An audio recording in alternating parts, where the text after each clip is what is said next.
மதுரை மாநகராட்சியில் உயரதிகாரிகளின் பாஸ்வேர்டை முறைகேடாக பயன்படுத்தி வரி விதிப்பில் பல கோடி ரூபாய் மோசடி செய்த புகாரில் 5 பில் கலெக்டர்கள் பணியிடை நீக்கம் செய்யப்பட்டுள்ள நிலையில் அவர்களுக்கு உடந்தையாக இருந்தது யார் என போலீசார் விசாரித்து வருகின்றனர்.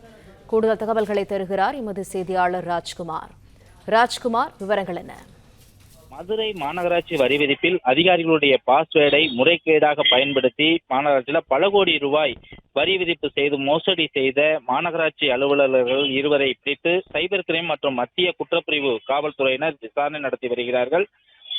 தொடர்ந்து விசாரணை நடைபெற்று வருகிறது. மதுரை மாநகராட்சியில் வரி வசூல் தொடர்பாக கடந்த ஆண்டு ஆணையம் நடத்திய வாராந்திர ஆய்வு கூட்டத்தில் 100க்கும் மேற்பட்ட கட்டடங்களுக்கு விதிகளை மீறி வரி குறைப்பு செய்யப்பட்டது தெரிய வந்தது.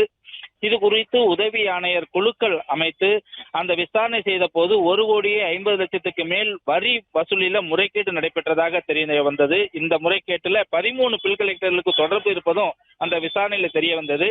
அதில் 2 பேர் இறந்துவிட்ட நிலையில 11 பேருக்கு விளக்கம் கேட்டு நோட்டீஸ் அனுப்பப்பட்டது. பின்னர் 5 பேரை பணியிட நீக்கம் செய்யப்பட்டனர். அவர்களும் மாநகராட்சியை முற்றுகையிட்டு ஆர்ப்பாட்டம் செய்தனர். இந்த நிலையில கணினி பரிமாற்ற ஆதாரங்கள் ஒட்டுமொத்தமாக அளிக்கப்பட்டு முறைகேடு நடந்துள்ளதாக கூறி ஆணையாளர் தரப்புல சைபர் கிரைம் காவல் நிலையத்தில் புகார் அளிக்கப்பட்டிருந்தது.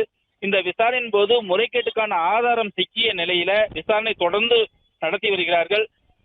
மதுரை மாநகராட்சி 3ஆம் மண்டல அலுவலகத்தில் கணினி ஆபரேட்டர், மண்டல தலைவரின் நேர்முக உதவியாளர் ஆகியோரிடம் தற்போது போலீசார் பிடித்து தொடர்ந்து அவர்களிடம் விசாரணை நடத்தி வருகிறார்கள். இதனால வரி விதிப்புல 1.5 கோடிக்கு மேலாக முறைகேடு நடந்திருப்பது தெரிய வந்து தொடர்ந்து விசாரணை நடைபெற்று வருவதால் ஒரு பரபரப்பு ஏற்பட்டு இருக்கிறது.